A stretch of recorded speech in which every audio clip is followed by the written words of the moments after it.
வணக்கம் உறவுகளே, இன்றைய கிறிஸ்டியில் நாங்கள் பார்க்கக்கூடிய விடயம் பார்த்தீங்கன்னு சொன்னால் சகாரா பாலைவனத்தை பற்றி தான் நாங்கள் இன்றைக்கி பார்க்க போகிறோம். இந்த சகாரா பாலைவனம் பூமியின் மிகப்பெரிய வெப்ப பாலைவனமாகவும் ஆப்பிரிக்க கலாச்சாரம் வரலாற்று போன்றவற்றை இந்த சகாரா முக்கிய பங்கு வகிக்கிறது அப்படின்னு சொல்லலாம். அதாவது இந்த சகாரா பாலைவனம் வட ஆப்பிரிக்காவில் உள்ளது. இது அட்லாண்டிக் பெருங்கடலில் இருந்து செங்கடல் வரை வட ஆப்பிரிக்காவின் பெரும் பகுதியை உள்ளடக்கியது.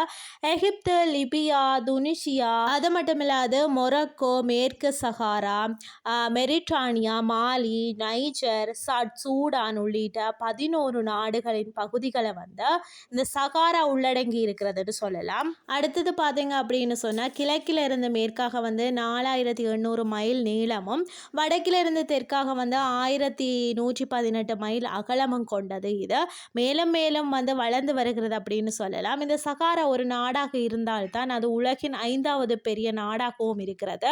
பிரேசிலை விட பெரியது அப்படின்னு சொல்லலாம். அமெரிக்காவை விட சற்று சிறியது அப்படின்னு சொல்லி கூறப்படுகிறது.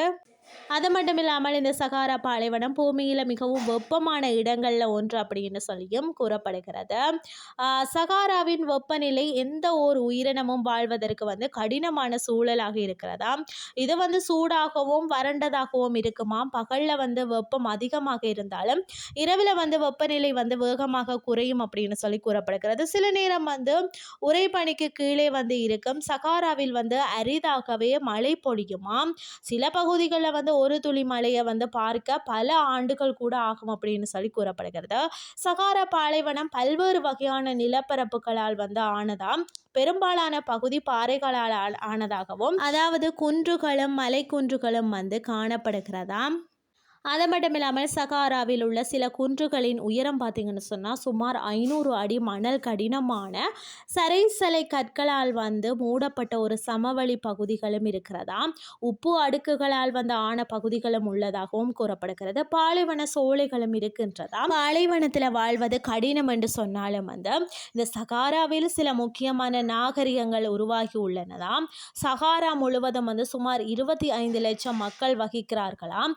ஒட்டக பயணம் செய்கிறார்களும் இருக்கார்கள். சகாராவில் அதிகம் பேசப்படும் மொழி அரபாகவும் காணப்படுகிறது. இன்றைய கிறிஸ்டியில் பார்த்தீங்க அப்படின்னு சொன்னால் சகாரா பாலைவனத்தை பற்றி நாங்கள் பார்த்துருந்தோம். இந்த கிறிஸ்டி கண்டிப்பாக உங்களுக்கு பிரயோசனமாக பயனுள்ளதாக அமைஞ்சிருக்கும் அப்படின்னு சொல்லி நான் நம்புகிறேன். இதே மாதிரி மற்றும் ஒரு கிறிஸ்டியின் வாயிலாக உங்களை சந்திக்கிறேன். அது வரைக்கும் உங்களிடம் இந்த விடை பற்றி சொல்கிறேன். நன்றி.